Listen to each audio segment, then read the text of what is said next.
الحمدللہ رب العالمین والصلاة والسلام علی حبیبہ محمد وآلہ وصحبہ اجمعین اما بعد فاعوذ باللہ من الشیطان الرجیم بسم اللہ الرحمن الرحیم الحمدللہ الذی انزل علی عبدہ الکتاب ولم یجعل لہ عوجا اللہم سبحانک لا علم لنا إلا ما علمتنا إنك أنت العليم الحكيم مولاي صل وسلم دائما أبدا على حبيبك من زانت به البصر. قابل شد احترام احباب گرامی معزز خواتین، السلام علیکم ورحمۃ اللہ وبرکاتہ. اللہ جل شانہ کا احسان ہے کہ رب کائنات نے ہمیں یہاں دین اسلام پر جمع فرمایا. ماہ مبارک ربیع الاول ہے، مبارک ساعتیں ہیں، اور جو حصہ قرآن کریم سے اللہ کریم نے توفیق بخشی کی تلاوت نصیب ہوئی، یہ سورہ کہف کی پہلی آیہ کریمہ ہے.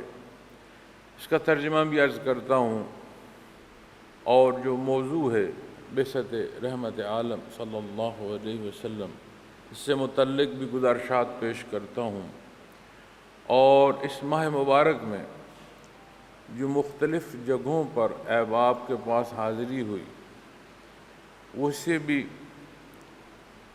اجمالی طور پر عرض کروں گا. اور چونکہ دین اسلام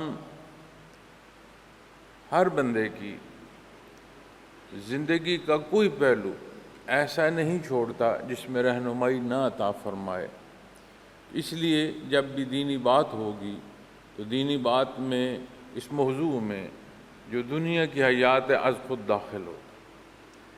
تو ارشاد فرمایا گیا ہے کہ تمام خوبیاں اللہ کے لیے ہیں، جس نے اپنے خاص بندے پر یہ کتاب نازل فرمائی اور اس میں کسی طرح کی پیچیدگی نہیں رکھی. الحمدللہ ماہ مبارک ربیع الاول ہے، اور یہ وہ باتیں یا وہ الفاظ ہیں کہ سامعین یہ کہہ سکتی ہیں کہ ہم نے سن رکھی ہے، ہمیں بارے دیگر کیوں سنائی جا رہی ہے. اگر ہم نے واقعی یہ سن رکھا ہوتا، واقعی اس عقیدت میں حقیقت ہوتی، تو ہمارا یہ حال نہ ہوتا جو آج مزاج انسانی کا حال ہے. اس لیے سننا اور بات ہے، اس سننے کا سمجھنے تک پہنچنے کے لیے اس پر یقین ضروری ہے. اور جب یقین نصیب ہو جائے تو اعمال شہادت دیتے ہیں اس سننے کی، اس سے متعلق کہنا نہیں پڑتا. گو آج اس دعوے محبت کی بات ہو بحیثیت امتی، ماہ و سال میں اس مبارک مہینے سے متعلق بات ہو ولادت باسعادت صلی اللہ علیہ وسلم کی، بات ہو بعثت رحمت عالم صلی اللہ علیہ وسلم کی، تو اقرار ہر جگہ ہمیں ملتا ہے، ہم سنتے ہیں، ہم دیکھتے ہیں. کاش یہ سننا اور دیکھنا عملی حصوں میں نصیب ہو تو اس معاشرے کی کایا پلٹ جائے. تو معزز سامعین کرام، اللہ کریم مشائخ اعظام کے درجات بلند فرمائے. حضرت جی رحمۃ اللہ تعالیٰ علیہ، حضرت قاسم فیضات مولانا امیر محمد اکرم آوان رحمۃ اللہ تعالیٰ علیہ کا حکم کہ اس ماہ مبارک کی نسبت سے پروگرام کے انعقاد کیا جائے اور مختلف جگہوں پر کیا جائے. کچھ دفعہ یہاں مرکزی سطح پر ایک مرکزی پروگرام جو ہے اس کا انعقاد کیا گیا، اور آپ نے فرمایا اسے مختلف جگہوں پر بیان ہونا چاہیے تاکہ یہ جو کہنا سننا ہے اس حقیقت تک ہم پہنچ سکیں کہ اس کی نزاکت کو بھی سمجھیں اور اپنے اعمال کو بھی اس نزاکت کی مطابقت دیں. الحمدللہ اللہ کریم نے توفیق دی کہ جہاں تک ہو سکا، جتنا ہو سکا، ہر سال یہ گزارشات اس پہلو سے عرض کی جاتی ہیں. اللہ کریم ہمارا جانا، ہمارا بیان کرنا، اسے بھی صدق عطا فرمائے اور اس کی کمی بیشی ہمیں معاف فرمائے. اور جہاں یہ گزارشات پیش کی جاتی ہیں کہ اللہ کریم وہاں بھی حال دل ایسا فرمائے کہ ہم سب اس حقیقت سے اس درجے کے آشنا ہوں کہ یہ حقیقت ہمارے اعمال میں پہنچے۔ اللہ کریم کی مخلوق ہے معزز سامعین کرام، ہم کون ہوتے ہیں کسی کا تجزیہ کرنے والے کہ کس کا ایمان کس درجے کا ہے اور آخرت میں کس کا کیا مقام ہوگا؟ نہ ہماری بساط ہے، نہ ہماری حیثیت ہے، اور نہ اس میں حقیقت ہو سکتی ہے کہ اس حال کو کوئی بیان کرے۔ یہ اللہ جانے، اس کی مخلوق جانے۔ ظاہری اعمال میں اعمال سہلے یقیناً وہی ہیں جن کا حکم قرآن کریم نے دیا ہے، جن سے متعلق نبی کریم صلی اللہ علیہ وسلم نے نہ صرف رہنمائی فرمائی ہے، اختیار کر کے رہنمائی فرمائی اور تصحیح فرمائی۔ آج تک ہم تک پہنچانے کا اللہ کریم نے سبب فرمایا۔ تو اس لیے وہ حقائق جو اللہ نے پسند فرمائے، جس کی تربیت فرمائی، جب ہم اپنے معاشرے میں نہیں دیکھتے، دکھ اور تکالیف کے مناظر دیکھتے ہیں، تو لا محالہ یہ کہنا پڑتا ہے کہ ہمارا کہنا کچھ اور ہے اور ہمارے اعمال جو ہیں وہ کچھ اور ہیں، یعنی ماننا کچھ اور ہے اور جو عمل ہے وہ کچھ اور ہے۔ اس سے مراد یہ نہیں ہے کہ کسی سے متعلق اس کے ایمانی پہلوؤں پر کوئی ترازو لگا رہا ہے یا خود بری الذمہ ہے۔ ہم تمام اس معاشرے کا حصہ ہیں۔ جب حدت پیدا ہوتی ہے، گرمی پیدا ہوتی ہے یا سردی ہو، ہم سب کو اس سے اثر پڑتا ہے، ہم سب پر وہ موسم اثر انداز ہوتا ہے۔ اسی طرح جب معاشرے کی بات آئے گی، معاشرے کے حالات کی بات آئے گی، معاشرے کے روش کی بات آئے گی، معاشرے کے نتائج کی بات آئے گی، تو یقیناً لا محالہ ہر ایک کو وہ معاملہ پیش آئے گا۔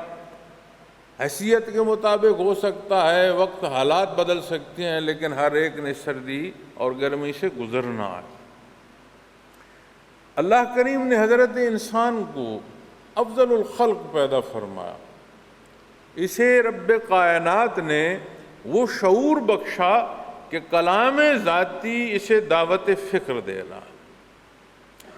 ہم اپنی سوچ یا اپنی بات سے کجا بہت بڑی بات ہے کہ کلام ذاتی ہمیں دعوت فکر عطا فرمائے کہ نہ صرف زمین و آسمان کی وسعتوں میں غور کرو، اپنے وجود کی تخلیق کو دیکھو۔ گرد و پیش جو ایک گھاس کا پھوٹنا واپس خشک ہو جانا ہے، یہ جو شجر و حجر کی حیات ہے، ان تمام معاملات کو دیکھو، فکر کرو۔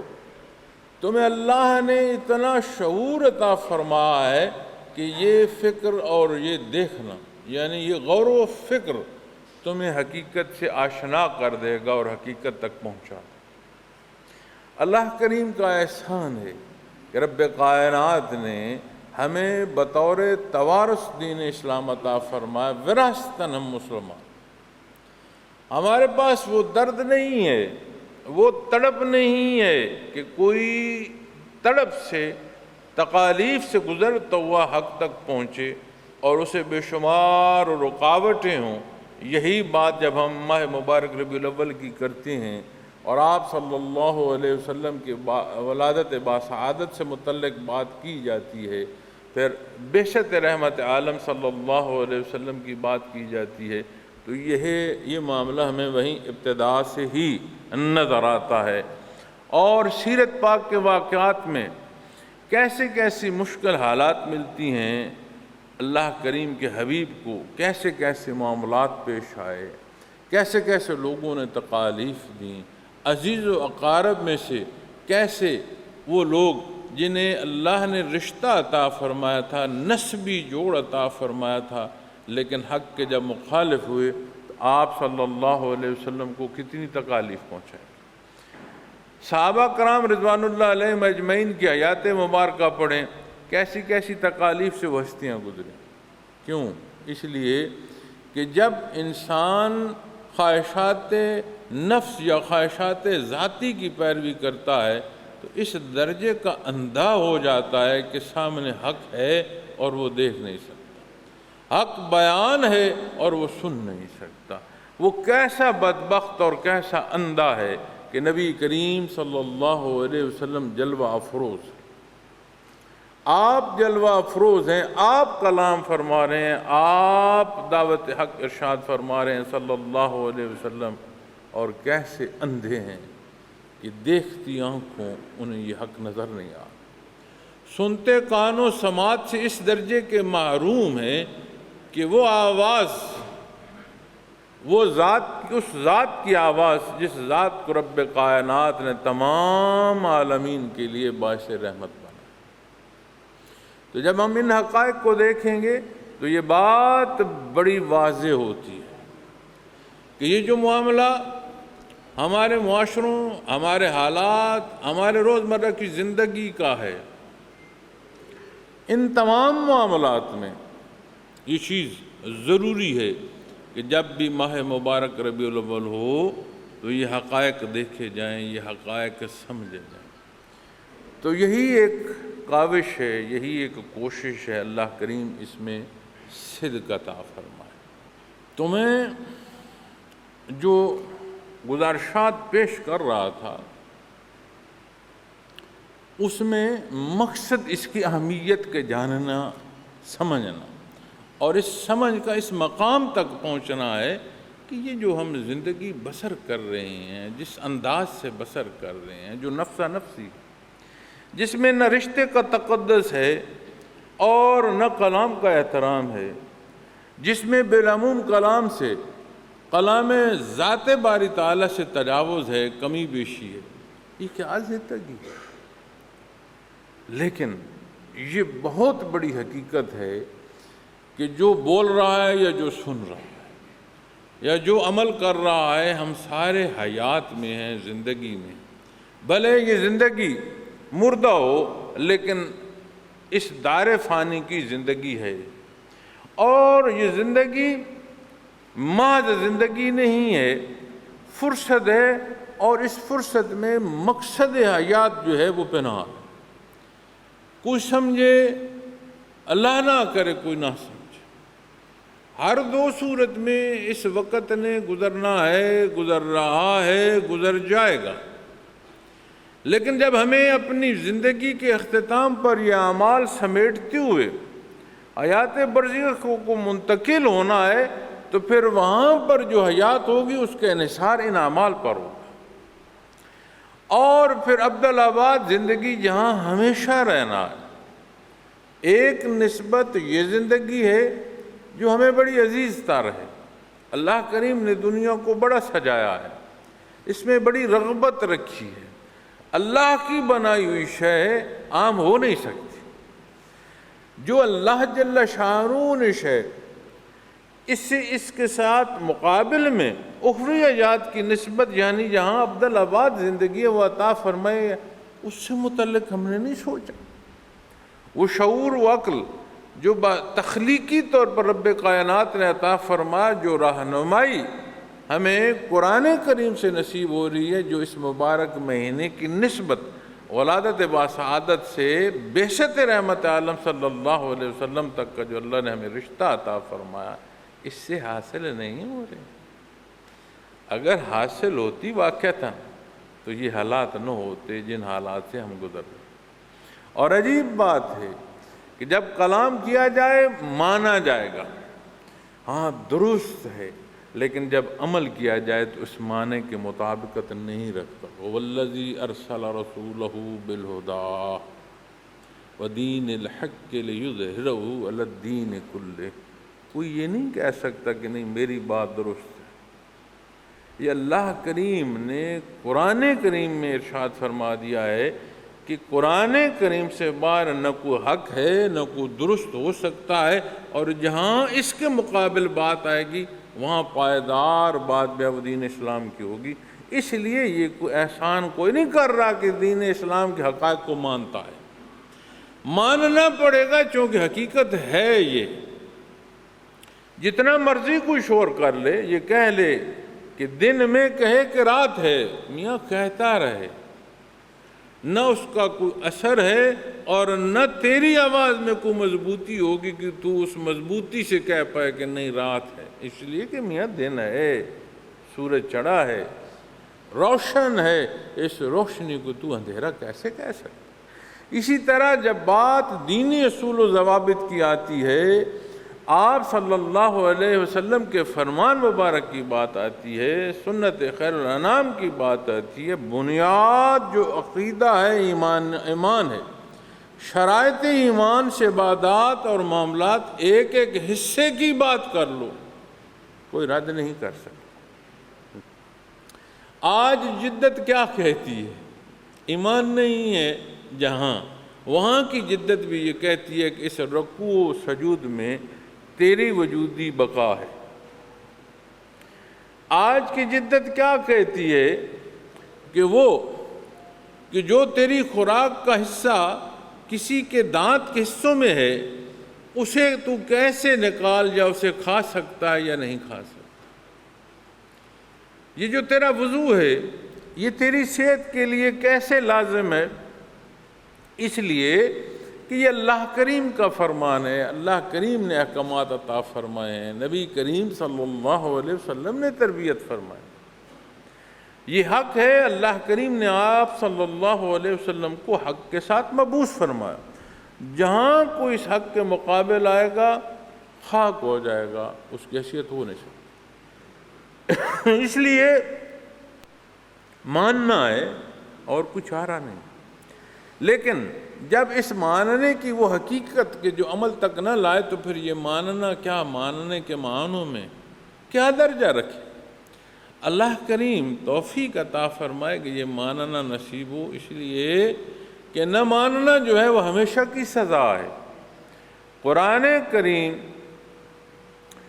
ایک دن 1000 سال کی نسبت بیان فرماتا ہے، روز معاشر ایک دن کی طوالت الگ بیان فرماتا ہے، اور بالعموم جو دن ہے 1000 سال کی نسبت دن کا بیان فرماتا ہے، طوالت۔ غور فرمائے، یہ جو ہزاروں سال ہم نے دنیا کی حیات تحقیق کر رکھی ہے، اللہ بہتر جانتا ہے، یہ جو ہم بات کرتے ہیں اتنی لاکھوں سال عمر ہے، اتنی کروڑوں سال عمر ہے، تو جب اس کو نسبت دو اخروی دنوں کے ساتھ، طوالت کے ساتھ، تو یہ بات تو دنوں میں بھی نہیں آتی۔ اسی لیے جب بات زندگی کی آتی ہے تو پھر زندگی جو ہے وہ لمحات میں آ جاتے ہیں، تو قرآن کریم فرماتا ہے کہ کاش تم جانتے ہوتے کہ تم کتنا تھوڑا رہے۔ ہمیں اپنی زندگی شہادت دیتی ہے، اپنے عزیز و اقارب کی زندگی شہادت دیتی ہے، شاید پانی کا جو بلبلہ ہے وہ پھر کوئی وقت رکھتا ہے، شاید پھر وہ بھی تیرتا ہے، زندگی تو اس سے بھی کم تھا، اور وہ ایسا غفور الرحیم ہے، ایک عمل پر کہاں 10 سے 700 گنا کا اجر عطا فرماتا ہے، اور صدق دل سے معافی میں ساری زندگی کی خطائیں معاف فرماتا ہے۔ وہ خالق اور مالک ہے، مخلوق کے ساتھ مقابلہ تو نہیں ہے اس کا۔ یہ نزاکت سمجھنے کی ضرورت ہے، اور اس کا سمجھنا اسی وقت میں ہے جہاں میں اور آپ یہ زندگی بسر کر رہے ہیں، اور اگر اس زندگی میں ایمان نہیں ہے، اعمال صالح نہیں ہے، تو یہ زندگی بوجھ ہے، اور بوجھ بڑھاتی چلی جائے۔ یہ وہ حقائق ہیں جنہیں لے کر ہم اپنے احباب کی وساطت سے اپنے مسلمان بہن بھائیوں کے پاس گئے، گزارشات پیش کیں۔ الحمدللہ تمام جو پروگرام تھے ان کا انعقاد اچھا رہا۔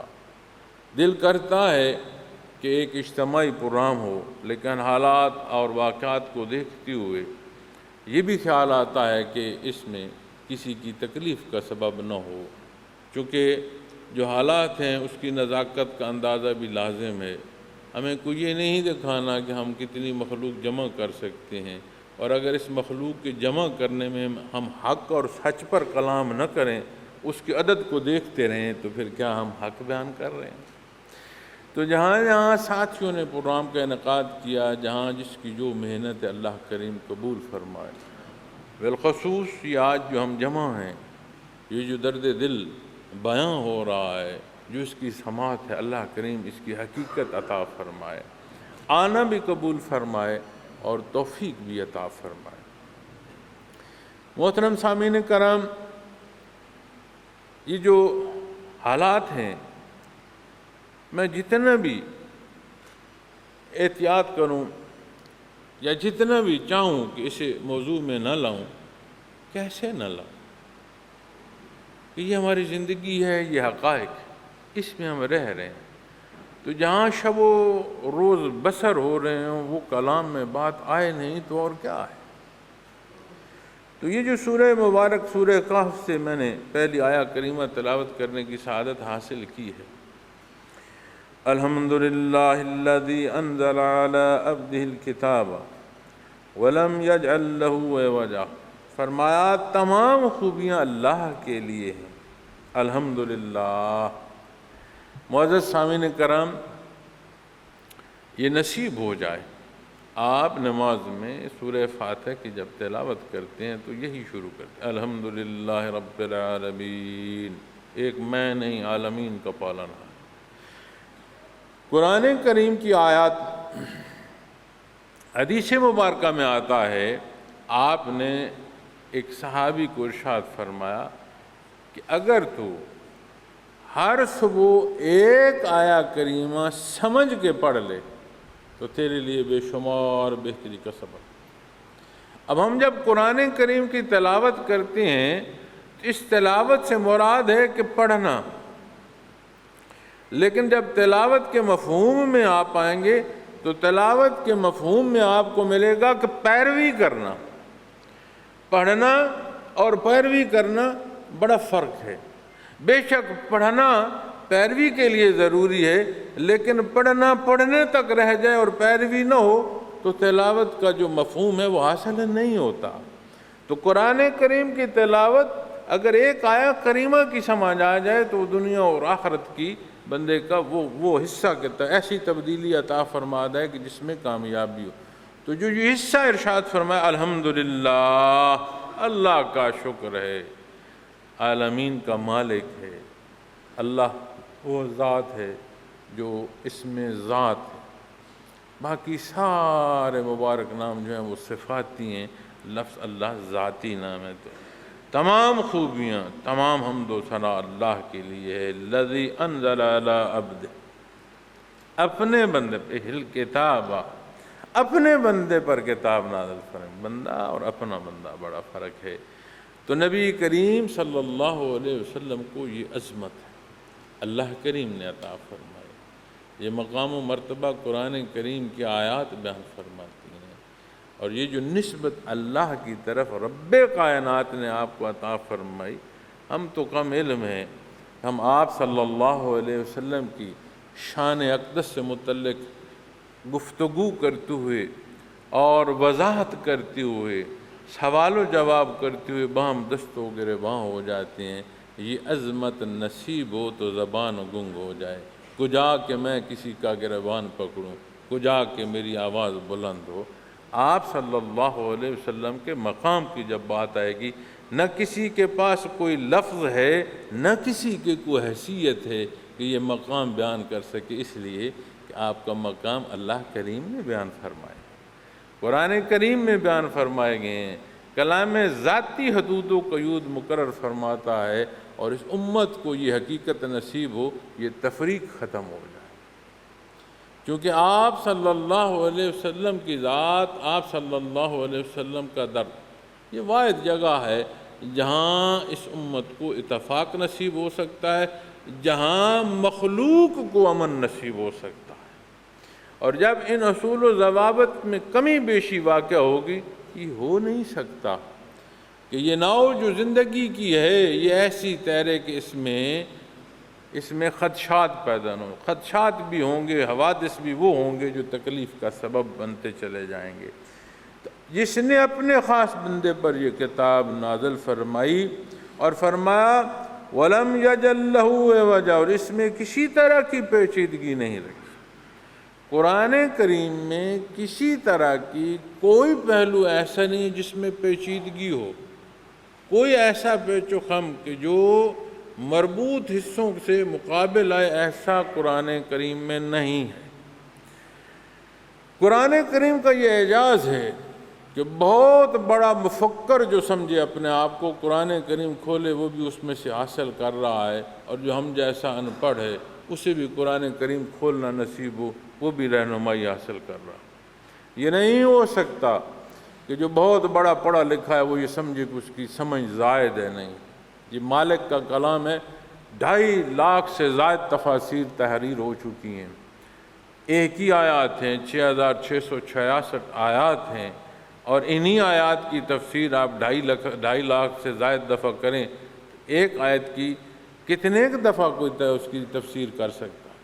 اس لیے کہ یہ اللہ کا کلام ہے، جامع و اکمل ہے، اس میں کوئی جھول نہیں ہے، اور ایسے ایسے نفیس، ایسے ایسے باریک نقاط علماء کرام بیان فرماتے ہیں، صوفیاء کرام بیان فرماتے ہیں۔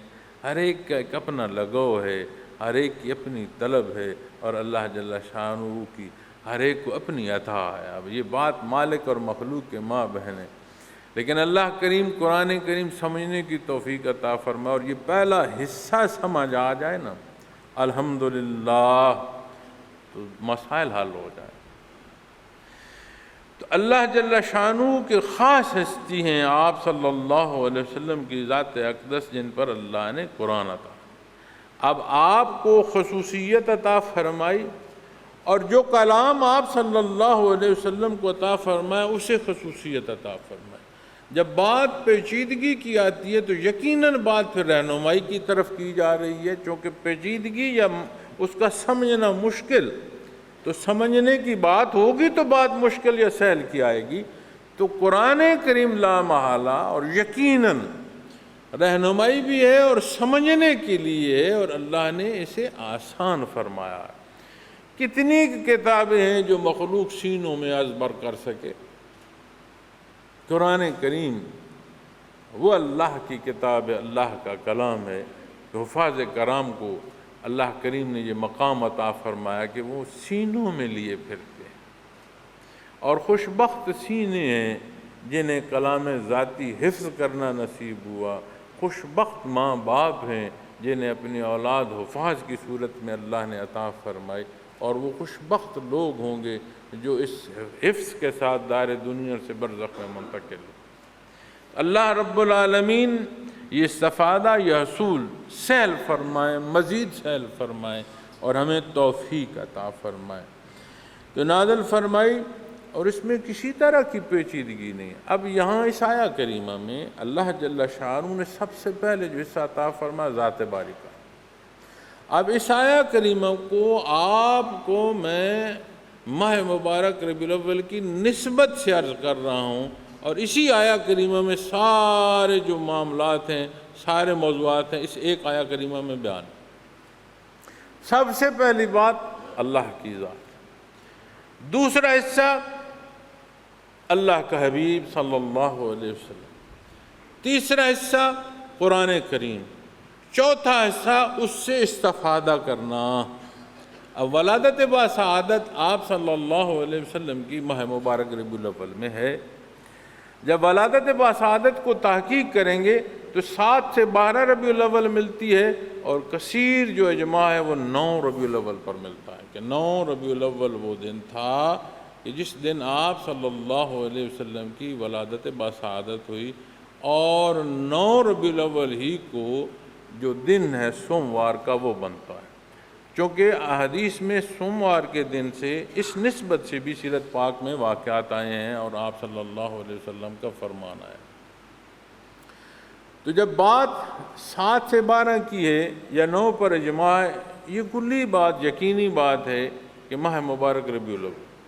اب یہاں آپ کی صرف ذات آئے گی تو اللہ نے تو آپ کو ہر ایک کے لیے باعث رحمت بنایا۔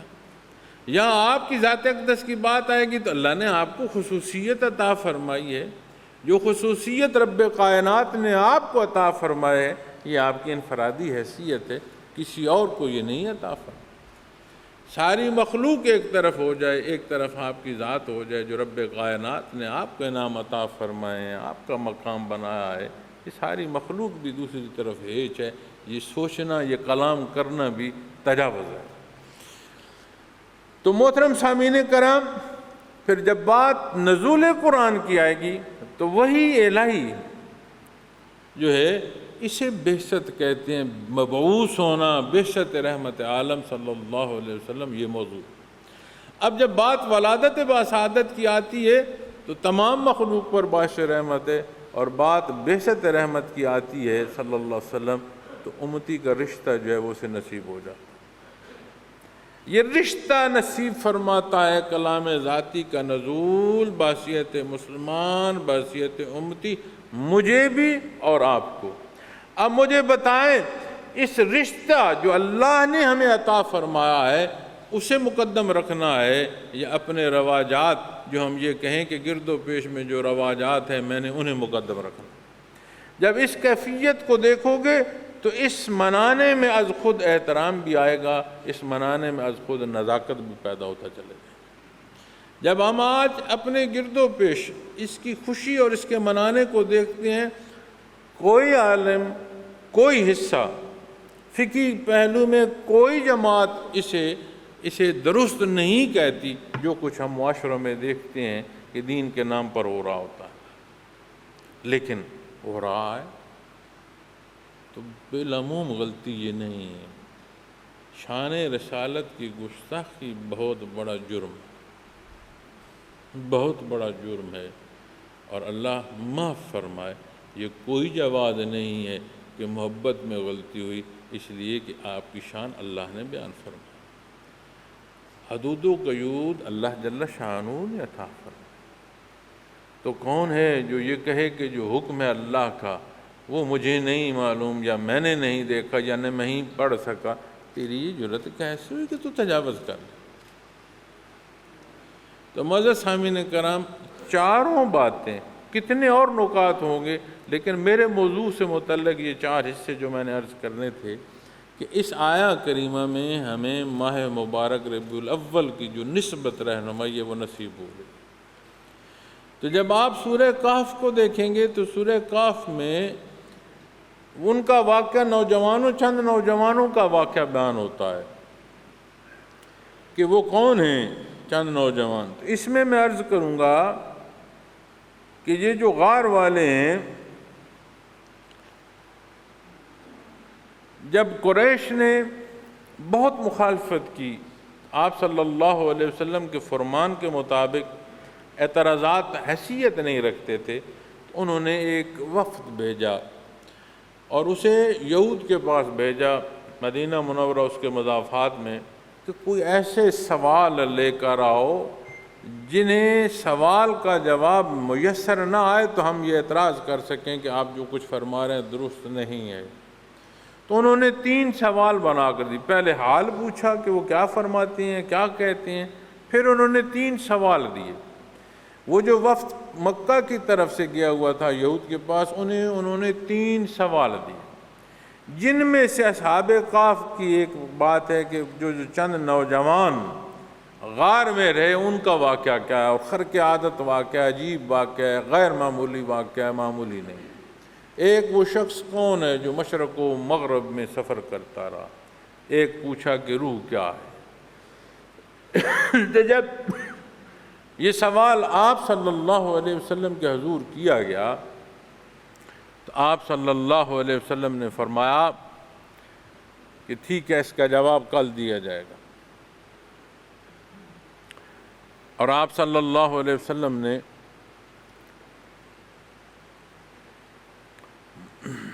انشاءاللہ ارشاد نہیں فرمایا تھا۔ تو 10 سے زائد لگ بھگ دن گزر گئے اور وحی الہی نہیں آئی۔ تو پھر جب وحی الہی آئی، اللہ جل شانہ نے یہ حصے بھی بیان فرمائے، 2 اسی سورہ مبارک میں، ایک دوسری جگہ، اور فرمایا میرے حبیب جب کوئی ایسی نسبت سے ارشاد فرمائے تو پھر ساتھ اللہ کی ذات، انشاءاللہ اللہ نے چاہا تو یہ ضرور فرمائے۔ محترم سامعین کرام، چند نوجوان ہیں۔ اب اس واقعے کو اپنی اس نسبت کے ساتھ دیکھیے گا کہ جو ماہ مبارک ربیع الاول کی نسبت ہم بیٹھے ہیں۔ چند نوجوان ہیں، ایک بادشاہ ہے، ظالم ہے، کافر ہے، اور حضرت عیسیٰ علیہ السلام جب دنیا سے اٹھائے گئے اس کے بعد کا واقعہ ہے، اور جب دین میں غلو کیا گیا، بت پرستی دی گئی، تو وہ کہتا تھا کہ جو میرے بتوں کو سجدہ نہیں کرے اس کی گردن کاٹ دو، جو اللہ کی وحدانیت کی بات کرے اس کی گردن کاٹ دو۔ تو چند نوجوانوں کا قصہ ہے جس کی تعداد نہیں بیان فرمائی گئی، مختلف عدد ہیں، 3 سے 7 تک کی بات آتی ہے، اور اللہ نے فرمایا اللہ بہتر جانتا ہے کہ ان کی تعداد کیا تھا۔ تو یہ لوگ، یہ نوجوان اس وقت کے جو صاحب حیثیت لوگ تھے ان کی اولاد میں تھے، اور صاحب حیثیت کی نسبت بادشاہ کی طرف تھی، اور بادشاہ کا نام جو مفسرین کرام لکھتے ہیں وہ دقیانوس، تو اس کا نام دقیانوس تھا۔ یہ جو آج ہم سنتے ہیں نا دقیانوسی باتیں کہ پرانی اور غلط باتیں، یہ اسی نسبت سے بات کی جاتی ہے، دقیانوس۔ تو دقیانوس بادشاہ ہے، شہروں کے بھی نام ہیں، اور اس طرح ان جو نوجوان تھے ان کے بھی نام بیان کیے جاتے ہیں، لیکن واللہ عالم مقصد جو نقطہ کلام ذاتی نے عطا فرمایا، جو نسبت جو رہنمائی عطا فرمائی، ہمارا مقصد وہ ہو۔ تو ان نوجوانوں نے انکار کیا، بادشاہ نے رعایت دی، وگرنہ قتل کر دیتا۔ اس نے رعایت دی کہ تمہیں وقت ہے، اس وقت سے انہوں نے یہ فائدہ اٹھایا کہ وہاں سے نکل گئے۔ جب غار میں پہنچے جو زیادہ راہ تھا وہ لیا۔ اس میں وہ مفسرین کرام اس کی طوالت میں بیان کرتے ہیں، مختلف پہلو بیان کرتے ہیں، لیکن روایات ہیں جو قرآن کریم نے ارشاد فرمایا، جہاں تک نبی کریم صلی اللہ علیہ وسلم نے ارشاد فرمایا، اس میں اس مقصد کو دیکھنا ہے جس کی رہنمائی ہے۔ تو اس غار میں انہیں نیند کا غلبہ اللہ نے عطا فرمایا، اور قرآن کریم فرماتا ہے 300 سال پورے اور 9 سال اوپر، یعنی 309 سال کا عرصہ وہ اس غار میں رہے۔ غار سے نکلے، ایک شخص ان میں سے گیا بازار اپنی خوراک لینے، ضروریات زندگی پوری کرنے، اور بازار میں اس کا سکہ اس موضوع کو کھولنے کا سبب ہو گیا کہ یہ کون ہے، کہاں سے آئے۔ پھر بعض روایات میں ان سے متعلق تفسیر بھی ملتی ہے کہ کوئی تفصیل لکھی گئی تھی کہ جہاں بادشاہ کا کوئی نظام ہے اس میں کوئی تفصیل بھی لکھی گئی تھی کہ جی یہ نوجوان ہیں، ان کے یہ نام ہیں، یہ نسبت ہے، اور اس طرح یہ غائب ہوئے پھر نہیں ملے۔ قرآن کریم فرماتا ہے کہ اللہ کریم نے ارشاد جو فرمایا قرآن کریم میں، تو ارشاد فرمایا گیا کہ انہیں نیند بھی دی، اور اللہ کریم نے انہیں کروٹ بھی بدلاتے تھے۔ ان کے لیے جو سورج ہے اس کی حدت اور روشنی ان کی بقا کے لیے اللہ نے فرمائی، اور قرآن کریم فرماتا ہے کہ کوئی اگر دیکھتا تو ہیبت زدہ ہو جاتا، یعنی اتنا تحفظ عطا فرمایا، اور جہاں جنہیں اللہ نے ایمان عطا فرمایا ان کی نسبت کتا بھی سلامت ہے در پر، کتا در پر، کتا سلامت کس نسبت سے؟ وہ جو ایمان والے لوگ۔ تو جب وہ بات کھلی تو اس وقت جو بادشاہ تھا وہ دیندار تھا، قوم میں تفریق تھی، مختلف پہلوؤں کے تعدادات تھے، کوئی برزخ کا منکر تھا، کوئی مرنے کے بعد جی اٹھنے کا منکر تھا، مختلف بحثیں چل رہی تھیں۔ تو وہ اس غار سے برآمد ہوئے، اور اس ملک کے باشندوں کو جنہیں 300 سال لگ بھگ عرصہ گزر گیا اس دقیانوس اور بعد کے بادشاہ میں، تو جو بعد کے لوگ آئے ان میں جو تفریق پیدا ہو رہی تھی حق و باطل میں، تو اللہ نے حق کو واضح فرمایا کہ اگر یہ 300 سال بعد اٹھ کر پھر تمہیں حق بیان کر رہے ہیں، اور اللہ نے انہیں حفاظت دی، اسی طرح مردے اٹھیں گے، تو مردوں کے جی اٹھنے کا انکار کر دیں، تو وہ بات پھر اس قوم کے ایمان پر قائم ہونے کا سبب بنے۔ اب جو نسبت ان نوجوانوں کی اسے غور فرمائیں کہ دنیا کے حالات اتنے سخت ہوئے کہ انہیں جان کا خطرہ لاحق ہوا، انہوں نے اپنا آپ اللہ کے سپرد کر دیا، جان کی پرواہ نہیں کی۔ اللہ جل شانہ نے اسی عالم آب و گل میں انہیں وہ تحفظ عطا فرمایا جو بالعموم واقع نہیں ہے کہ وجود کی ضرورت خوراک ہے۔ 300 سال انہیں خوراک کہاں کیسے ملی، وجود کیسے قائم رہا؟ ایک جگہ لیٹے ہیں، کسی ایک شے کسی ایک چونٹی نے ان کے وجودوں کو نہیں چھیڑا، اس میں کوئی تعفن پیدا نہیں ہوا، یہ ہر شے مالک کی ہے۔ تو مالک حکم دے تو آگ ٹھنڈی ہوتی ہے، اس لیے کہ مالک کے حکم سے آگ میں گرمی حدت ہے، اور مالک نے وقت کو طوالت دی ہے، اسے محدود فرما دے۔ مالک نے بقائے وجود کے لیے خوراک کا انتظام فرمایا، اس کے بغیر بقا کا ارشاد فرما دے وَهُوَ عَلَىٰ كُلِّ شَيْءٍ قَدِيرٌ۔ تو دیکھنے کی جو بات یا جو نقطہ عرض کرنا چاہتا ہوں وہ یہ ہے کہ آپ انہیں تو دیکھیں جو ایمان لے کے اپنے آپ کو اللہ کے سپرد کر رہے ہیں۔ آج جب بات امت محمد رسول اللہ صلی اللہ علیہ وسلم کی آئے، میں آپ کا چہرہ دیکھوں، آپ میرا چہرہ دیکھیں، پھر ہم سب مل کر کہیں کہ حالات کی روش ہے خیر، اسی میں بہہ جاؤ، اسی میں بہہ جاتے تو اصحاب کہف نہ کہلاتے، اسی میں بہہ جاتے تو اقوام عالم کی ہدایت کا سبب اللہ انہیں نہ فرماتا۔ تو بات جب ماہ مبارک ربیع الاول کی آتی ہے تو اس حق کو پہچاننے کی ضرورت ہے، اس درجے کو دیکھنے اور سمجھنے کی ضرورت ہے کہ اللہ کا حکم کیا ہے، نبی کریم صلی اللہ علیہ وسلم کا حکم۔ پھر آج ہم اپنے معاشرے کو دیکھتے ہیں، دینی حصوں میں اپنی تکلیف اور تفریق دیکھیں، دنیاوی حصوں میں اپنی ناکامیوں کی فہرست دیکھیں، جس میں آئے روز جو ہے بڑھوتی ہوتی ہے۔ فخر ہوتا ہے کامیابی، ہمارا آج فخر ہو گیا کہ میں بھیک مانگ لایا۔ دیکھیں کتنی حالات کی کروٹ۔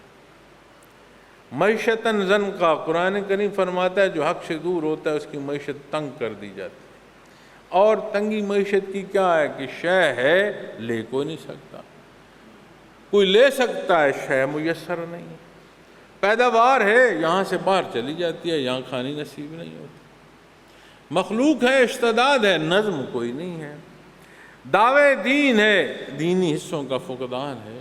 امت محمد رسول اللہ صلی اللہ علیہ وسلم کا دعویٰ ہے، بام دست و گریبان ہے۔ ایک خطہ اللہ نے ہمیں عطا فرمایا جو مدینہ منورہ کے بعد دوسرا خطہ ہے جو اسلام کے نام پر مارد وجود میں آیا، اس کا انتظام اللہ کے نام پر جو ملک نصیب ہوا، اللہ کے نام کے بنا جب چلایا جائے گا تو کیا یہ حال نہیں ہوگا تو کیا ہوگا؟ ہم میں سے ہر ایک اپنا ایک دن گزارنا چاہتا ہے، ہم میں سے ہر ایک چاہتا ہے جو میری زندگی ہے یہ سہل ہو، میرے حالات درست ہو، میں اس سے گزرتا چلا جاؤں۔ گزارو میاں، اللہ نے فرصت دی ہے، اللہ نے زندگی دی ہے، یہ امتحان بھی اسی کا ہے۔ فرشتے اسی کے پوچھیں گے فیما کنتم، تو دنیا میں کیا کرتا رہا، یہ ضرور سوال آ جائے گا، یہ ہو نہیں سکتا کہ یہ سوال نہ آئے۔ تو جب اس درد کو دیکھو گے سمجھ آئے گی کہ ماہ مبارک ربیع الاول کیا ہے، کتنی عطا ہے، کس درجے کی رہنمائی ہے، اور میں کہاں کھڑا۔ اور ہمارے ہر سوال کا یہی جواب ہے، ہمارے ہر مسئلے کا یہی حل ہے۔ اور معزز سامعین کرام، یہ جو آیا کریمہ اس سے منسلک آیات اگر آپ دیکھتے جائیں، آپ یقین مانیں، میں جب تلاوت کر رہا تھا تو میں نے یہ سوچا میں کلام نہیں کروں گا، مختلف موضوعات پر اپنے موضوع اور اپنے انعقاد پروگرام کا اس سارے کو لے کر آنا، پھر میں اسی ضمن میں گزارشات پیش کرتا آیا، وگرنہ جو تلاوت کرتے ہوئے میں نے محسوس کیا کہ میں یہ آیات پڑھ دوں، اس کا ترجمہ عرض کر دوں تو آج کا بیان پورا ہو جائے۔ کیوں؟ اس لیے کہ اللہ نے ارشاد فرمایا، اللہ سے بڑھ کر کس کا کلام؟ ہمارے باتوں، ہمارے انداز گفتگو کا زیر و بم کیا کر سکتا ہے؟ رب کائنات کا کلام ہے۔ ایک ذرہ جو ہے وہ نصیب ہو گیا تو دنیا اور آخرت کی کامیابی۔ ہم دیکھتے ہیں لوگوں کو، انہیں کوئی سروکار نہیں دنیا سے، ہے کچھ نہیں، چاہتے کچھ نہیں۔ عجیب بات ہے کچھ نہیں لیکن چاہتے کچھ نہیں۔ لیکن یہ کنہیں نصیب ہوتی ہے؟ جنہیں فنا فی اللہ ہو، جنہیں اپنے اللہ کی طرف رجوع نصیب ہو، جنہیں اس غفلت سے نکلنا نصیب ہو جائے کہ جو کچھ ہے اللہ ہے، حدود و قیود وہ ہیں جو نبی کریم صلی اللہ علیہ وسلم نے مقرر فرمائی ہیں، اللہ انہیں مستغنی کر دیتا ہے۔ اصحاب کہف کو اللہ نے مستغنی نہیں فرمایا تو یہ حصہ کیا ہے؟ کوئی احتیاج نہیں رہی۔ وہ احتیاج بھی اللہ نے دور فرما دی جو اللہ نے وجودی ضرورت مقرر فرمائی ہے، لازم فرمائی ہے سبب کے حصوں میں، اللہ نے اس سے بھی انہیں آسانی عطا فرما دی۔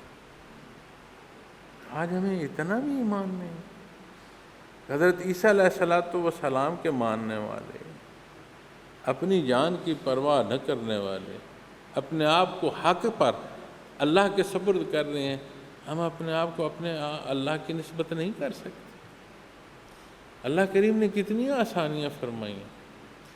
حرام سے متعلق ہے کہ حرام سے پیدا ہوا وجود دوزخ سے جل کر جائے۔ اس نے فرمایا تجھے حالات کی سختی آئے تو حرام سے حرام جو خوراک ہے اتنی کھا لے کہ تیری زندگی بحال رہے۔ کتنی رعایت عطا، اور ہم حرام ہی پر پیٹ باندھ کر پوری قوم بیٹھ جائیں تو پھر یہ نتائج نہیں ہوں گے تو پھر کیا ہوں گے؟ جس اولاد کو ہم حرام کھلائیں گے ان سے سہل توقعات ہم کیسے رکھیں گے؟ اصلاح ان کی کیسے اور کیوں کر ہو سکتی ہے؟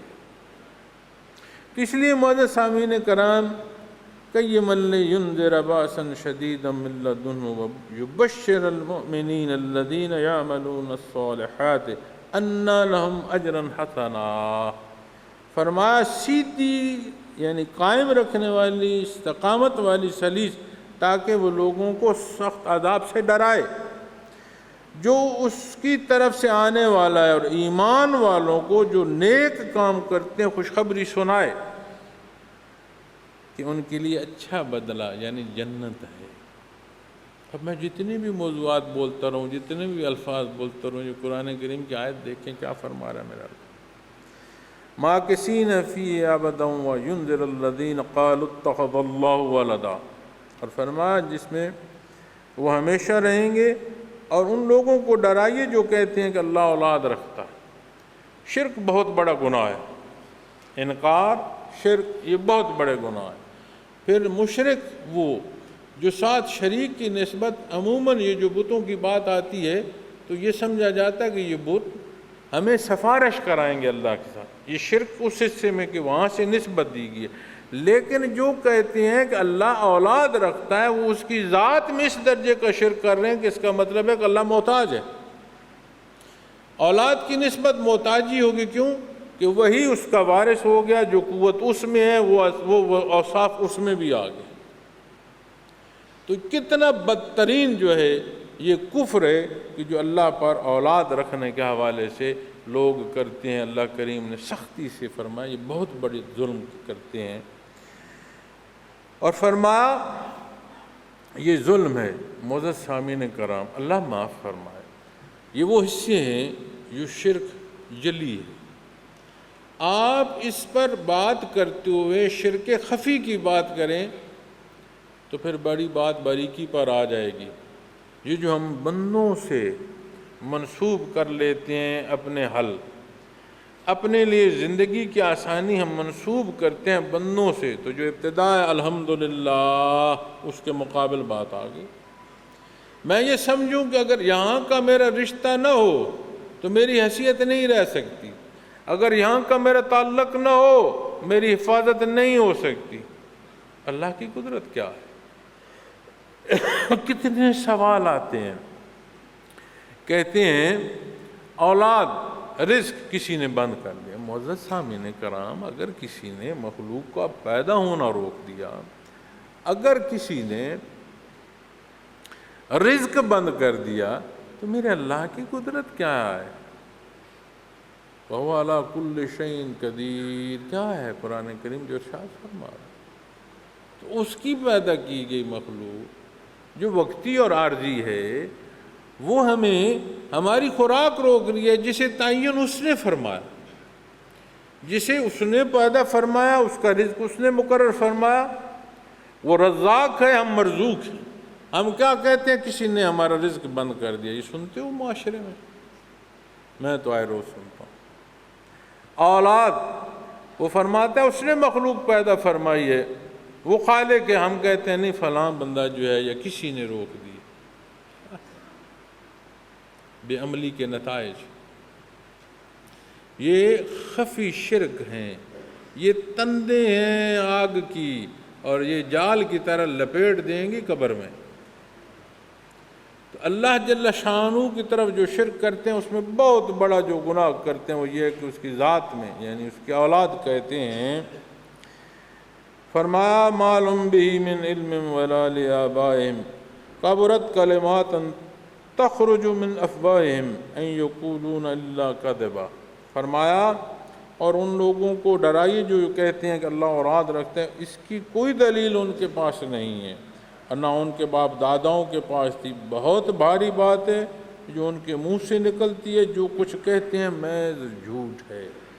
اسے اگر آپ آج کی نسبت دیکھیں گے تو جتنے رسم و رواجات ہیں، کیا کہتے ہو آپ اسے شادی پر لے جاؤ معاملات، آپ اسے فوتیدگی کے معاملات میں دیکھیں، آپ اسے مذہبی جو معاملات ہیں اس میں دیکھیں، آپ ماہ مبارک ربیع الاول میں دیکھیں، ہر آنے والے سال میں ہمارے اعمال میں اتباع جو ہے وہ کمزور ہو رہا ہے اور جو رواجات ہیں بڑھ رہے ہیں۔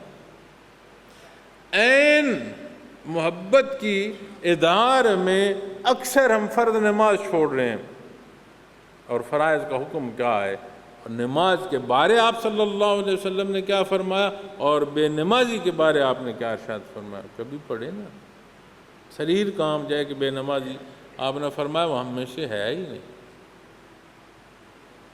ہم عین اظہار محبت میں نماز چھوڑ رہے ہیں، اسے اظہار محبت کہا جائے۔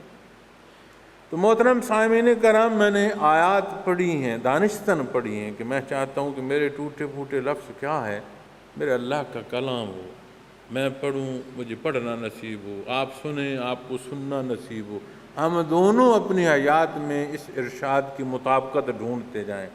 اور نبی کریم صلی اللہ علیہ وسلم کا ذکر آتا ہے اور آپ صلی اللہ علیہ وسلم نسبت بات آتی ہے، اللہ نے آپ کو رحمت للعالمین پیدا فرمایا۔ اب آپ غور فرمائیں یہ آیہ کریمہ جو ارشاد فرما رہی ہے، فرمایا فَلَعَلَّكَ بَاخِعٌ نَفْسَكَ عَلَىٰ آثَارِهِمْ إِن لَّمْ يُؤْمِنُوا بِهَٰذَا الْحَدِيثِ آسَفًا۔ فرمایا آپ ان پر اتنا غم کھاتے ہیں سو شاید آپ ان کے پیچھے اگر وہ بات قرآن پر ایمان نہ لائیں تو مارے غم کے اپنی جان دے دیں۔ یہ ابو جہل وغیرہ کچھ اکٹھے ہوئے، انہوں نے بیت اللہ میں آپ صلی اللہ علیہ وسلم سے سوال کیا، انکار کیے، ضد عناد کی، آپ نے اتنا دکھ محسوس کیا کہ یہ سیدھی آگ کا ایندھن ہو رہے ہیں، کہ یہ حق کو رد کر رہے ہیں۔ اور یہ بالعموم چونکہ شان نزول میں مختلف روایات آتی ہیں، لیکن بالعموم رویہ جو تھا، جو حق بیان فرمایا جا رہا تھا اس کا انکار تھا، جو شرک کیا جا رہا تھا اس پر وہ سختی سے قائم تھے، اور آپ صلی اللہ علیہ وسلم اتنا درد محسوس کر رہے تھے کہ یہ دوزخ کا ایندھن بنیں گے۔ اللہ نے مبعوث فرمایا اپنا حق عطا فرما، اور میں نے حق اللہ کا بتا رہا ہوں، یہ اس کے مقابل آ رہے ہیں، اس کا انکار کر رہے ہیں، تو یہ تو دوزخ کا ایندھن بنیں گے۔ کافر کے حق کی طرف نہ آنا اور اپنا نقصان کرنا، آپ نے اتنا دکھ محسوس کیا کہ اللہ نے فرمایا میرے حبیب آپ اپنے آپ کو آپ اپنی جان ہی دے دیں گے، اتنا دکھ کر رہے ہیں۔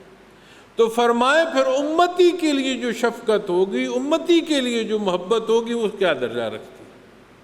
یہ وہ جو اللہ کا حکم نہیں مان رہے، جو آپ کے مقابل کھڑے ہیں، جو شرک کی حدوں یعنی اللہ کی نسبت اتنی حدوں سے گزر رہے ہیں کہ ظلم کرتے جا رہے ہیں، کلام ذاتی کا انکار کر رہے ہیں، آپ اس دکھ کی وجہ سے اتنا درد محسوس کر رہے ہیں کہ یہ حق سے دور ہیں، اپنا نقصان کر رہے ہیں۔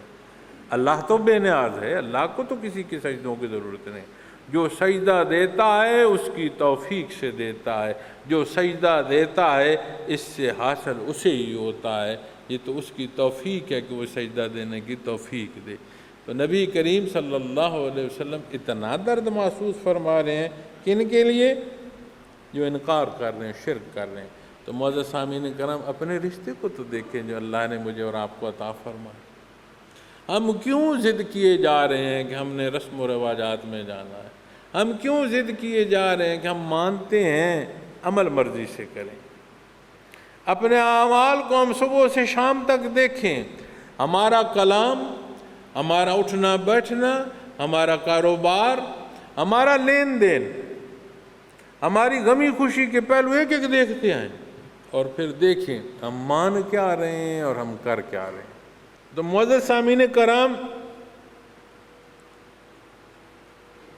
قرآن کریم اس کی تلاوت کو معمول بنائیں، کوشش فرمائیں، اللہ توفیق دے کہ ترجمہ اور اس کی تفسیر، پہلے تھوڑا سا حصہ ہو۔ حدیث شریف میں نے آپ کو عرض کی کہ آپ صلی اللہ علیہ وسلم نے فرمایا کہ اگر ایک آیہ کریمہ بھی سمجھ کر پڑھ لی جائے، تو اگر ہم ایک آیہ کریمہ کے بھی معمول بنا لیں کہ اس کی تلاوت کریں، اس کا ترجمہ جانیں اور اس کی تفسیر جانیں، پھر اسے اپنی زندگی میں دیکھیں، جو کچھ ہم کر رہے ہیں وہاں دیکھیں کہ ہم کیا کر رہے ہیں، تو معزز سامعین کرام، یہ وہ حصہ ہے جو ماہ مبارک ربیع الاول کی محبت میں ہے۔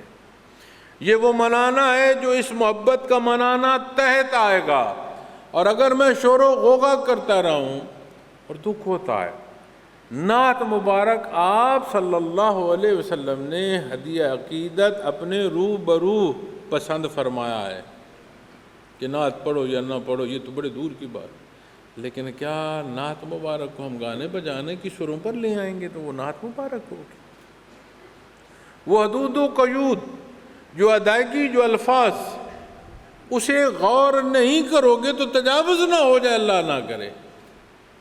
تو یہاں محبت اصول و ضوابط کے تحت ہے، مرضی سے نہیں تم ان حدود سے گزر سکتے۔ تو معزز سامعین کرام، اس نزاکت کا سمجھنا ہے، اپنی زندگی کو دیکھنا ہے، اپنی اس فرصت کو دیکھنا ہے، اس امت کے حالات کو دیکھنا ہے، اس وطن عزیز کے حالات کو دیکھنا۔ اور جب اپنے ملک کو دیکھو گے تو میں دیکھتا ہوں کہ ہمارے ملک کا نظم، اس کے حصے، اس کے ادارے، ایک ایک شے موجود ہے۔ نقص کیا ہے؟ ہم اس نسبت کو اس اتباع پر لے آئیں، یہ مسائل حل ہو جائیں گے۔ ہم کام کرتے ہیں بندوں کے لیے، کام کرو اللہ کے لیے۔ ہم شاباش بندوں سے لینا چاہتے ہیں، ابدی کامیابی، فوز و عظیم دیکھو جسے اللہ نے فرمایا بہت بڑی آزاد، اس بہت بڑی کامیابی کو دیکھو جو اللہ کی رضا میں، جو نبی کریم صلی اللہ علیہ وسلم کے اتباع میں۔ معزز سامعین کرام، ہم میں سے ہر ایک اپنا وقت گزار رہا ہے، جس کی جو حیثیت، جس کو جتنی فرصت، جس کو جتنی استطاعت اللہ عطا فرما رہا ہے، اتنا اس نے اپنے حصے کا جواب دینا ہے۔ اللہ رب العالمین حق سمجھنے اور حق کو اختیار کرنے کی توفیق عطا فرمائے۔ اور میں بالخصوص اپنے جو سلسلہ عالیہ کے ساتھی ہیں ان سے عرض کروں گا، اپنی زندگی کا لمحہ لمحہ اور لحظہ لحظہ دیکھا کریں، تجاوز نہ ہو، کمی بیشی نہ ہو، اس لیے نہیں کہ پیر صاحب کہہ رہے ہیں، اس لیے اللہ فرمایا ہے، اللہ کے حبیب صلی اللہ علیہ وسلم نے ارشاد فرمایا۔ ہم میں سے کسی ایک نے پیر صاحب کو حساب نہیں دینا، پیر صاحب سمیت ہم سب نے اللہ کو جا حساب دینا ہے۔ تو پیر صاحب کے ذمہ تو بہت سارے سوال آ جائیں گے، کتنی ہی پہلو۔ جہاں بات تربیت کے حصوں تک جائے گی تو جہاں جہاں کی اس کی تربیت ہوگی وہاں کا حساب اسے بھی دینا پڑے گا۔ تو دنیا اس دار الابتلاء اور دار الامتحان میں مکلف ہیں ہم سب نے اپنے حصے کا حساب دینا ہے۔ اللہ سے ہمہ وقت معافی مانگا کریں، استغفار کیا کریں۔ ہمارے نزدیک استغفار ہے گناہ کے ساتھ۔ اس سجدے کو جس کی وہ توفیق دے رہا ہے، اس سجدے کو دیکھو، یہ اللہ کی شان کے مطابق، اس میں وہ درد ہے، اس میں وہ انس، اس میں محبت، اس میں بندگی کی چاشت ہے۔ ڈھونڈو گے تو 100 خامیاں ملیں گی۔ اور اگر یہی سوال ہو جائے، ایک عدالت پوچھتی ہے کہ میاں تو میرے کمرے عدالت میں آیا ہے اور تیرے گریبان کا بٹن جو ہے یہ بند نہیں ہے، تم نے حد تک کی ہے، یہ روز دیکھتے سنتے ہو۔ ہم جیسا بندہ بیٹھا کرسی پر، وہ صاحب کہتا ہے کہ میرے سامنے پیش ہوئے ہو اور تمہارا لباس درست نہیں ہے، تم اچھے کھڑے نہیں ہو، تمہارا کلام اچھا نہیں ہے، وہ کہتا ہے کہ تو تجاوز کر رہا ہے، اور دوسری طرف رب کائنات کے حضور سر بسجود، وہاں نہیں نزاکت درکار۔ عبادات کے ساتھ پھر استغفار کی ضرورت ہے کہ اپنے اللہ کا حضور استغفار کی جائے، اسی کی مدد مانگی جائے، اسی کے حوالے اپنے آپ کو کیا جائے، اسی سے اپنی معافی کا طالب ہوا جائے کہ بار اللہ یہ جو تو نے سجدے کی توفیق دی اس میں بھی میں بہت عبادت گزار نہ ہوں، یہ بھی تیری توفیق۔ یا اللہ اس میں جو کمی بیشی ہے وہ تیری شان کے مطابق نہیں ہے، میں کمزور ہوں، میری کمی بیشی کو معاف فرما۔ ہم تو اس پر خوش فہمی میں ہے کہ میری عبادات اتنی ہے کہ میں نے لکھ لکھ کر کتابیں بھر رکھی ہیں کہ ہم پر جنت واجب ہو جائے گی۔ تو جب اپنا مقصد حیات سیدھا کرو گے تو اس میں معزز سامعین کرام جماعتی پہلو میں بھی برکت ہوگی، اور جس مقصد پر جمع ہو اللہ کی توفیق ہوگی، اللہ کی توفیق ہوگی۔ اور اصحاب کہف کو اللہ کریم نے دنیا کی مجبوریوں سے آزاد کر دیا، اور امت محمد رسول اللہ صلی اللہ علیہ وسلم کے افراد کو دنیا میں دھکوں پر چھوڑ دے گا۔ بات ہے اس محبت میں حقیقت کی، بات ہے اس ماہ مبارک کو ساری زندگی منانے کی، ماہ و سال میں قید کرنے کی۔ اپنے معمولات کو دیکھیں، اپنے خوراک کو دیکھیں، حلال حرام کی پہچان کریں، اپنی اولاد کی تربیت کریں، اس کا خیال فرمائیں۔ کسی سے پوچھو دنیا کے دوسرے سرے پر بیٹھا کیوں دھکے لے رہے ہو، کہتے ہیں اپنی اولاد کے لیے جی، انہیں تاکہ اچھا کھانا ملے، انہیں اچھا کھانا کھلاؤ، انہیں اچھا پہناؤ، اور انہیں ایمان کے حصے نہ سکھلاؤ، انہیں دین نہ سکھلاؤ۔ اس کا جواب ہم کیا دیں گے؟ جو ہماری اولاد کی بدعمالیاں ہیں اس کا حساب ہم کیا دیں گے؟ تو بہتر نہیں ہے کہ ان کی تربیت کی جائے اور ہمارا صدقہ جاریہ بن جائے، ہم قبروں میں اتر جائیں، اللہ انہیں نیکی کی توفیق دے اور ہمارے لیے بھی اجر و ثواب ہو، ہمارے لیے بھی اللہ کی رضا کا سبب۔ ہم تو اس ایک ملک کو دیکھتے ہیں، اللہ کا حکم اس ملک پر نافذ کرو، یہ چار ہاتھ وجود میرا اور آپ کا ہے، خطوں کی کیا حیثیت ہے؟ آج خود خطوں میں اذان کی آواز بلند ہونا شروع ہو جائے گی، اور آج مسلمان ہو کر جہاں انصاف دوسروں کو پہنچانا ہے، ہم اپنے معاشروں میں بے انصافی کو دیکھیں۔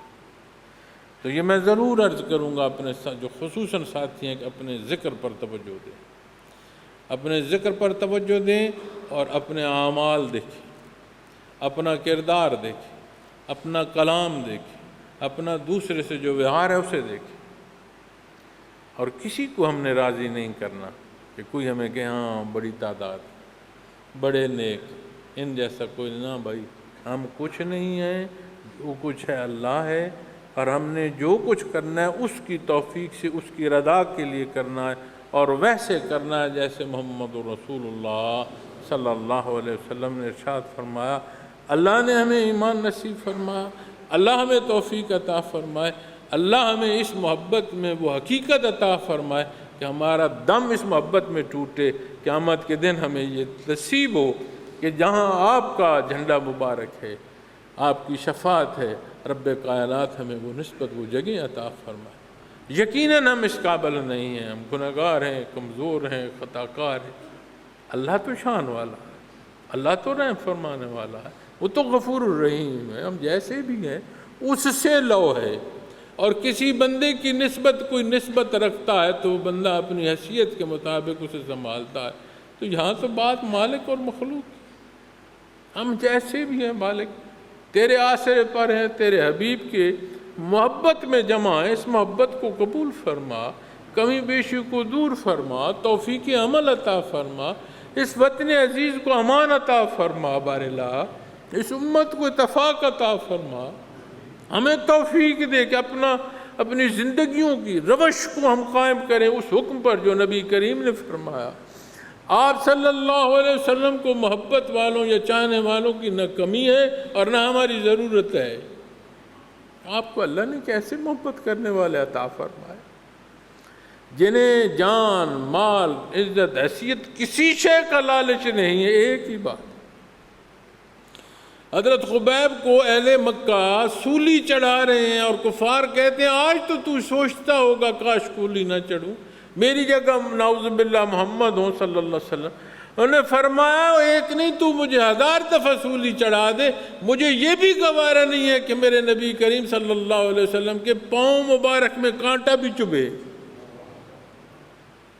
تو ہمارے لیے تو یہ فخر ہو کہ ہمارا جینا آپ کے حکم پر ہو، ہمارا مرنا آپ کے حکم پر ہو۔ کیسی قوم ہے، کیسی عطا ہے اللہ کی، اور کیا دعویٰ رکھتے ہو، اور حال کیا ہے ہمارا، کس تفریق میں پڑے ہو، فقہ کی بات کرتے ہو اپنے آپ کو ادھیڑ کر رکھ دیتے ہو، اداروں کی بات کرتے ہو ادھیڑ کر رکھ دیتے ہو، سیاست کی بات کرتے ہو گریبان چاک کرتے ہو، ہاتھ نہیں رکھتے چاک کرتے ہو، کلام کرتے ہو اگلے کی بے عزتی کرنے کے لیے کلام کرتے ہو۔ یہ امت محمد الرسول اللہ علیہ وسلم کی روش ہے۔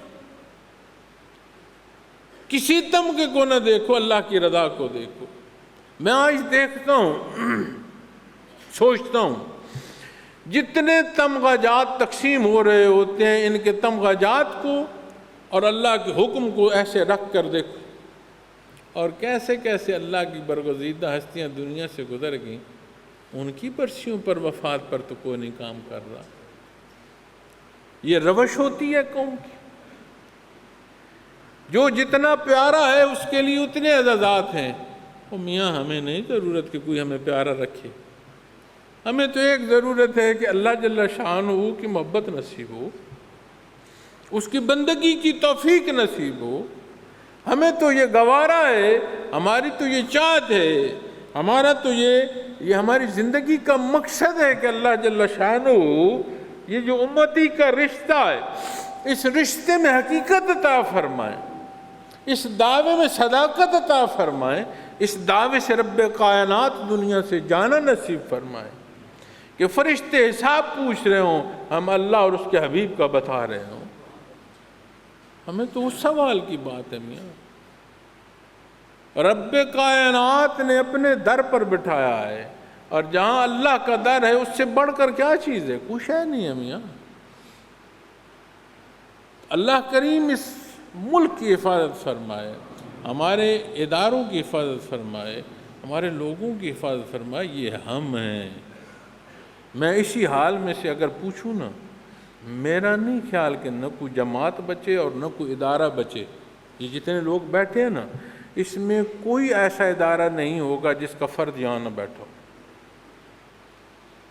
تو پھر اسے تقسیم کر کے دیکھو گے، یا اسے ہم کہو گے کہ ہم ہیں، ہمارا ملک ہے، ہم ہیں۔ قوم کیا ہے؟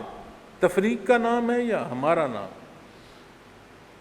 پاکستان کیا پہاڑوں درجاؤں کا نام ہے یا اس میں باسیوں کا نام؟ تو ایک ایک اکائی ہو پاکستان۔ تو ہمارے ذمے تو ہے کہ ہم دنیا میں مخلوق کی بہتری کی تدبیر کریں۔ آج فلسطین کی بات کر رہے ہو، خبروں میں چلا رہے ہو، یہ کشمیر نظر نہیں آتا؟ ہم کشمیر دیکھتے ہیں، کیا وطن عزیز کے شہروں میں جاؤ، یہ جو میڈیا کے دوست بیٹھے ہیں، مجھے بتاؤ گلی کوچوں کے حالات جو یہاں ہمارے اندر ہو رہا ہے۔ کیا کہتے ہیں اقلیت کو تحفظ دو۔ اکثریت کو تحفظ ہے، انصاف ہے جو اقلیت کو ملے؟ ہم اپنے پاؤں پر کھڑے ہو سکتے ہیں کہ ہم اپنے کشمیر کی مدد کر پائیں؟ ہم اپنے پاؤں پر کھڑے ہیں کہ امت کی بات کر سکیں؟ ہم اپنے پاؤں پر کھڑے ہیں کہ دنیا کی طاقتوں میں بیٹھ کر ہم اپنے حق کی بات کر سکیں؟ اس وطن عزیز کو کھڑا کرو۔ ہمیں سمجھ نہیں ہے، اس وطن عزیز کے دشمنوں کو سمجھ ہے کہ جس روز یہ اپنے پاؤں پر کھڑا ہوا اس دن اسے روکنا محال ہو جائے گا، مشکل ہو جائے گا۔ تو کچھ نہیں کر سکتے تو نقصان تو نہ کرو، کچھ نہیں بول سکتے تو کوئی لفظ ایسا کلام تو بولو جو اتفاق لائے، کم از کم جو بے اتفاقی اسے تو نہ بڑھاؤ۔ یہ کون سی روش ہے؟ یہ کون سی سیاست ہے؟ یہ کون سا دین ہے کہ جب کلام کرو دوسرے کو دکھ دینے کا، تکلیف دینے کا سبب بنو؟ یہ کیا نہیں ہو رہا؟ کوئی کلام، کوئی وجودی استطاعت جو استعمال کرو گے، مجھ سمیت ہر ایک نے اللہ کو اس کا حساب دینا ہے، اور یہ یقینی بات۔ وہ معاف فرما دے اس کی مرضی، وہ گرفت فرما دے اس کی مرضی۔ مالک ہے کائنات، مجبور نہیں۔ قرآن کریم میں جہاں جبار و غفار ارشاد فرماتا ہے، وہیں یہ بھی فرماتا ہے کہ اللہ نے رحمت کو اپنے اوپر لازم فرما لیا، اس کی رحمت کو دیکھو۔ اللہ جل شانہ ہم تمام کا یہ جمع ہونا بھی قبول فرمائے، اس کے انعقاد میں جس کی جو کاوش ہے اللہ کریم قبول فرمائے، ہر ایک کا ایک ایک قدم قبول فرمائے۔ اللہ کریم ماہ مبارک ربیع الاول میں یہ جو دعوے محبت ایک امتی کا ہے، اللہ کریم اس کی حقیقت ہمیں عطا فرمائے۔ اللہ ہمیں دین کو سمجھنے اس پر عمل کی توفیق عطا فرمائے۔ اللہ اس امت پر رحم اور اس اتفاق فرمائے۔ اللہ ہمارے وطن کی حفاظت فرمائے۔ اللہ کریم اس قوم کو وہ جو قومی حمیت ہے، جو ایک غیرت ہے، وہ عطا فرمائے، اور ہم تمام کو یہ توفیق عطا فرمائے، اس کی تعمیر میں ہم اپنا کردار ادا کرتے چلے جائیں۔ وآخر دعوانا الحمدللہ رب العالمین۔ آمین، دعا کر لیں۔ آمین۔ الحمدللہ رب العالمین، الصلاۃ والسلام علی حبیبہ محمد وآلہ وصحبہ اجمعین۔ اللہم صلی علی محمد النبی الامی وآلہ وصحبہ وبارک وسلم۔ ربنا لا تزغ قلوبنا بعد إذ هديتنا وهب لنا من لدنك رحمة إنك أنت الوهاب۔ ربنا إننا آمنا واغفر لنا ذنوبنا وقنا عذاب النار۔ ربنا ظلمنا أنفسنا وإن لم تغفر لنا وترحمنا لنكونن من الخاسرين۔ ربنا آتنا في الدنيا حسنة وفي الآخرة حسنة وقنا عذاب النار۔ بال اللہ ہم کمزور اور خطا کار ہیں، ہمارے حال پر رحم فرما۔ یا اللہ ہمارے گناہ معاف فرما دے۔ یا رب العالمین ہم پر رحم فرما دے۔ یا رب العالمین غفور الرحیم ہے، اپنی محبت عطا فرما، نبی کریم صلی اللہ علیہ وسلم کی محبت عطا فرما، دین اسلام کی سمجھ عمل کی توفیق مخلوق تک پہنچانے کی استعداد عطا فرما۔ یا رب العالمین ہم سب کا یہ جمع ہونا اسے قبول فرما، ہر ایک کی کاوش کو قبول فرما، ہر ایک کی کمی بیشی کو معاف فرما۔ بالخصوص باراللہ جو میں نے گزارشات پیش کی ہیں، اس کی کمی بیشی مجھے معافی عطا فرما۔ یا رب العالمین مشائخ اعظام کے درجات بلند فرما۔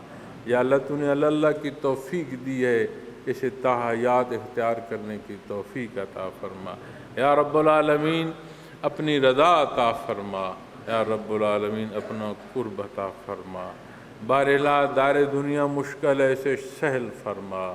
ہم جو بیمار ہیں ہمیں شفا عطا فرما۔ ہمارے جن گھروں میں تنگیاں ہیں انہیں فراوانی عطا فرما۔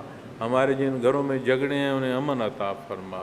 یا اللہ بڑے پیارے ہمارے جو دار دنیا سے گزر چکے ہیں انہیں معاف فرما دے، انہیں جنت عطا فرما۔ یا اللہ ہم جو دنیا میں ہیں، ہماری اولاد ہے، انہیں حفاظت عطا فرما، استقامت فی الدین عطا فرما۔ باراللہ امت پر رحم فرما، اس وطن عزیز پر رحم فرما۔ یا رب العالمین اس قوم کو اتفاق اور اتحاد عطا فرما۔ یا اللہ اس قوم کو اپنا حصہ ادا کرنے کی توفیق عطا فرما۔ یا رب العالمین دار دنیا مشکل ہے، اسے سہل فرما۔ یا رب العالمین دار دنیا سے جانا ہے، سکرات الموت بحالت ایمان عطا فرما، رعایت عطا فرما، معاف فرما، سہل اور آسان فرما۔ یا رب العالمین حیات برزخیہ آسان فرمانا۔ پاک پروردگار روز معاشر شفاعت محمد رسول اللہ صلی اللہ علیہ وسلم عطا فرمانا۔ اللہم انت السلام ومنک السلام علیک یرجو السلام، حینا ربنا بالسلام ادخلنا دار السلام، تبارک ربنا وتعالیت یا ذا الجلال والاکرام، رب یسر ولا تؤثر وتمم بالخیر، وصلی اللہ تعالی علی خیر خلقہ وآلہ وصحبہ اجمعین برحمتک یا ارحم الراحمین۔